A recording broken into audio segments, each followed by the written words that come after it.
They say this is a big rich town. I just come from the poet's part. Bright light, city life, I gotta make it. This is where it goes down. Yo. Welcome to another episode of Speak On It. I am your host, the one and only Mike Sean. I have my co-host with me, Courtney. What's good, brother? Man, still living in this, still above ground, man. I can't complain about nothing. Definitely. So, Courtney and I, we are big fans of the Power universe. And we felt that we need to go ahead and share our opinions on this great series. I've been following Power since its inception, the original, with Ghost. So let's talk about Ghost, the actual sequel to the original Power. And a lot has already transpired from the first two episodes.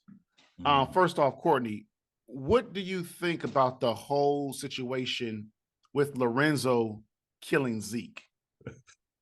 Listen, that was the best part of the episode for me last night because Lorenzo a sucker. He tried to play. Wait. Why you got to be a sucker, man? You know, he dressed like it's 2005. Listen, that's what I'm saying. He the times have passed him by, man. He ain't a young boy no more. Mm-hmm. And I didn't like the Kane character at first, but I like Kane. Kane's dope. He's one of my favorites on there, if not my favorite, because Kane is loyal and he gonna give you his word and he's gonna do what he says he's gonna do.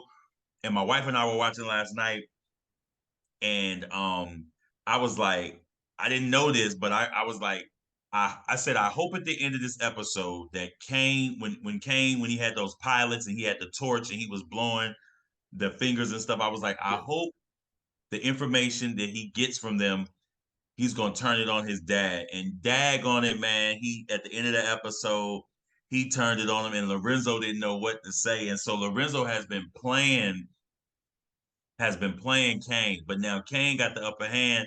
I don't think this is gonna save Lorenzo though, because whenever Monet find out about it, he's done. And so? Yeah, he's done. He's done. He's done. Listen. The writers for this show, the main writer, Courtney Kemp, is amazing, man. Like you said, from the beginning of Power till now, every episode keeps you on the edge of your seat. Every episode is intriguing, man. And I just love the way that she writes and the other writers who write the episode. Every character that has been introduced to us through this Power series has been amazing. Yeah. And man, I want more Power, man. But last night's episode was great. And I can't wait till this week's episode coming up, man. It's been dope so far, man. Yeah. And back to the Lorenzo character, before he got out of prison, I was like, this dude might be untouchable. Right. Like just the way he kind of acted in the inside and how everybody showed him loyalty. He was able to get the burner phones. He had Kane beat up after he had disrespected Monet. Correct. I thought that he was a man to be feared, and I think they kind of amplified the Tejadas in a way because for me, I was like, okay, if these guys were major players in the Queen's drug game, they would have heard about Tommy and they would have heard about Ghost. But then again, you can look at it as, well, dang, Ghost and Tommy were so high up. Yeah, they were pretty much in Manhattan. They were so far removed from the mean streets of Queens. So Lorenzo's character, man, he's an interesting character. He does have some great characteristics, qualities. I think he does look after his kids and his family. He does. I will say that.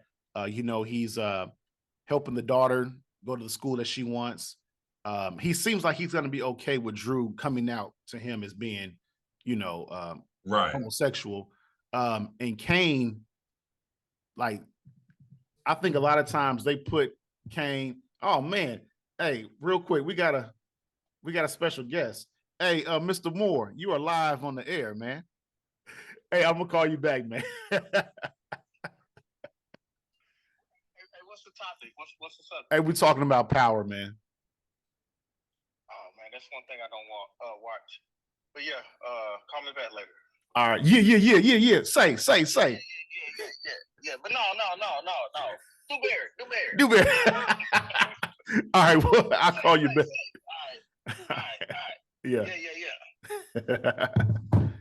Salute to Mr. Moore. So back to Lorenzo, right? I think he does care about Kane, and he just looked at Kane as being his enforcer. And he realizes now that Kane's actually pretty smart. And throughout the first 2 seasons, Kane's been trying to prove himself that he is more than just brute force, and he has some intellect behind him, and he can actually be a person that could step up and carry the family flag.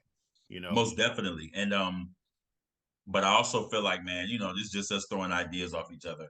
Lorenzo, to me, may try to find a way to end Kane because Kane has this above his head. He has a leverage. So it's gonna be interesting to see moving forward how this plays out for Lorenzo, because this is a pretty big, like, you thought you shot Mecca, but you killed Zeke. Now, all this stuff came out at the end of the last episode, season 1, when Diana set the whole family dinner on fire with her, with whatever. And so, the Tejadas are they're a family, but they all have different things going. Like you said, Diana's at Stansfield, Drew and his boyfriend, they going through. Actually, Buddy broke up with him, but he turned Drew into a savage though.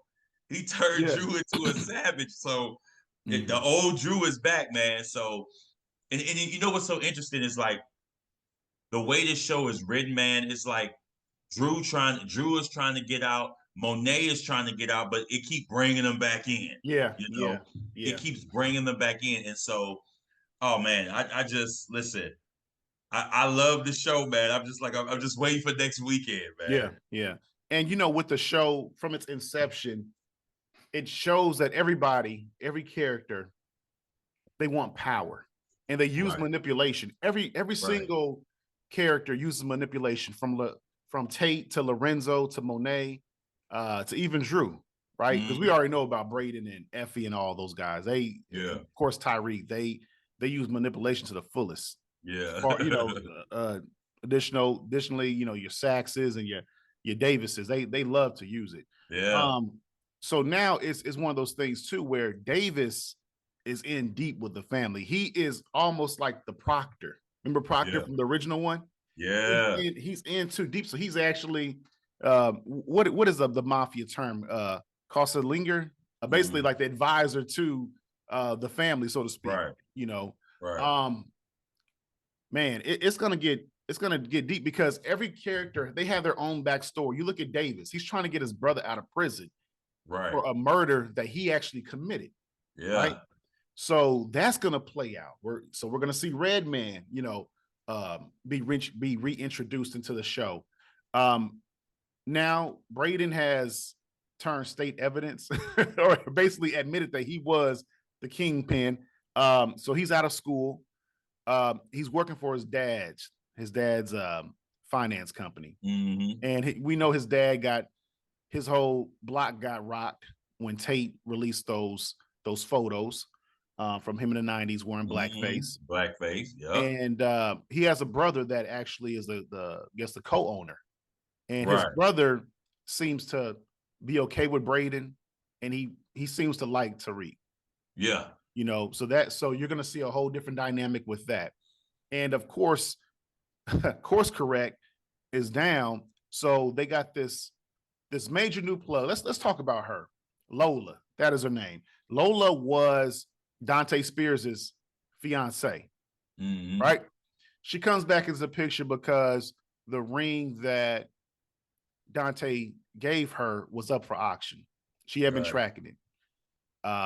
She ends up being the plug, or she ends up pretty much forcing, I wouldn't say forcing those young boys to sell dope for her, but she pretty much forced them. Basically, hey, if you don't deliver this product in an ample amount of time, I'm going to kill you. So now they have all this weight. They have more weight than they've ever seen, right? So now they have to decide, how are they going to push it?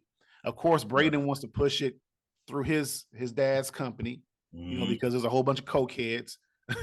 Right. A whole bunch of cokeheads. And then of course Tariq's like, nah, man, you know, your family name, y'all too hot. I think we need to go in a different direction. Fast forward to episode 2, they go to the strip club. Braden sees that there's a connect, right? And that connect is the trainer that does private lessons, right, for the firm. And of course, they're like, hey, man, you know, we got to get him out the way. And that's where Drew came in. You know, Drew was upset at Everett. He got jumped. He got lumped up pretty good. And Everett wanted him to be at some kind of signing, right? Because Everett is trying to go to the league, but he doesn't want anybody to know that he is the way he is. And Drew is hurt. But I think Drew is now focused. He's now focused on the mission. He's back. Yeah. Kane has some other business to handle. Tariq called Drew. Drew pushed the trainer into traffic, and he's dead. He's out of the picture. The pipeline is theirs, right? Yeah.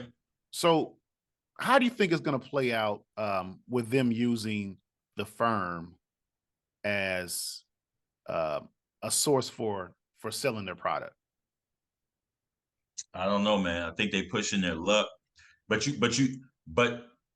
what's amazing is how Braden planned this whole thing out to get Tariq to work at his father's firm so he could see how it's gonna be to push that weight in his father's firm. Again, and that's how manipulation rolls around. But go ahead. Yeah. And so because Tariq was, to his credit, he was like, yo, we can't run drugs through your father's. But Braden was like, look, man, these boys snorting it up. You know, they spend the money. And so they was at the club scene, I know the strip club scene, and Braden was laying out his whole plan. Yeah. And Tariq hook, line, and sinker. Yeah. And Braden knew once he said he gave him the price or something, he had him hooked. And so we gonna see how it play out, man. But you know, another thing, Tariq thinks Lauren is dead. Oh, yes. Yes. And so Effie and Braden know. Effie and Braden, they think she's dead too. They don't know that she's whatever, but Tariq thinks she's dead. They think she's dead. They're keeping it from Tariq. So we gotta watch out for that. That's gonna be a huge, huge part of episodes coming on down the line, man. But going back to the firm, we gonna see the wild card is gonna be Trace, because I don't like Trace, man. He's a wild card.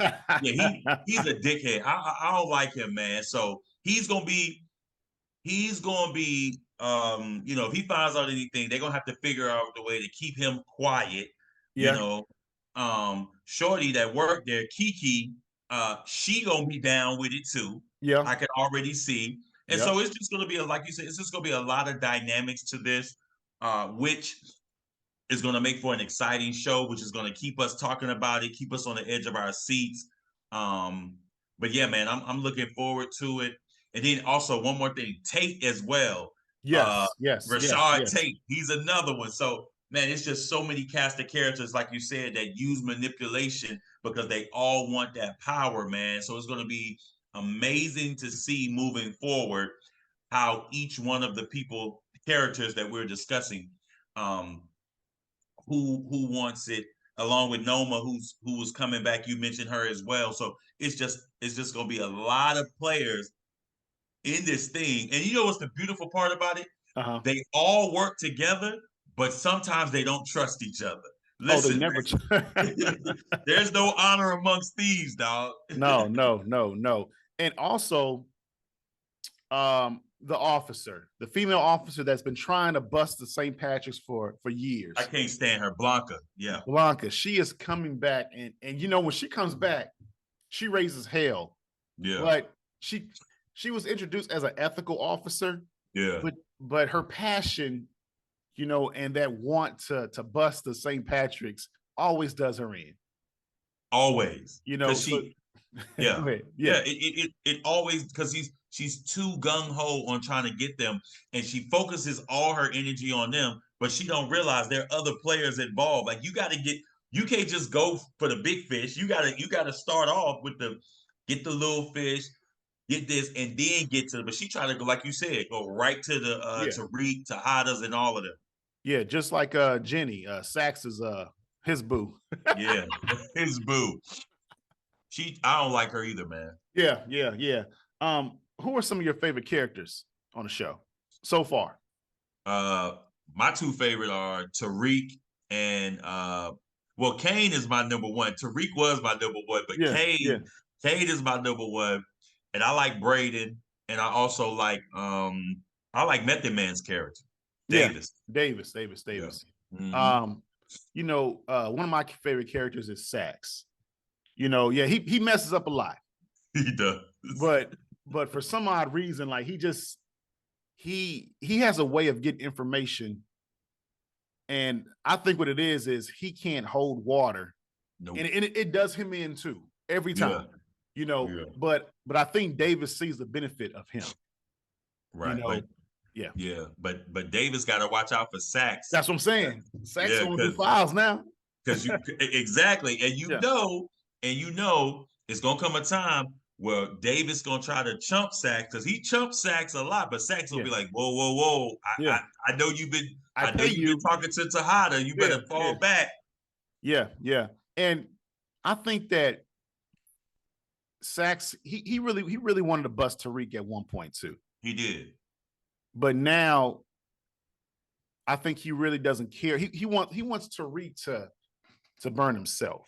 Yeah. Kind of like with Tate too. Yeah. They feel like they can manipulate him because of his age, but they've learned on countless situations that this kid is slick, but Tate feels like he has Tariq now. He's like, you ain't getting this internship, bro. That's cool. Yeah. But Tariq, like you said, Tariq, because he's gone through so much, and it seems like he's older than he is, but he's only 19. Like he learned all his moves. He watched his father make moves, and so he's making moves like his dad, whether they be shrewd or whatever. Like you said, just when you think you got him in a corner, he slithers away. And so it's always interesting to see that when you think the house of cards, they're about to fall, somehow Tariq always there to clean up the mess for everybody, and he skates off just like his dad, Ghost. Yeah. I mean, it is what it is. So yeah, man, the show is dope. 50 Cent got a winner with this one. Yeah. And so, man, it's just great acting and a great storyline makes for a great show too. Definitely. Well, there you have it, folks. The Rocket City Network. Like, share, and subscribe to the channel, and we are out.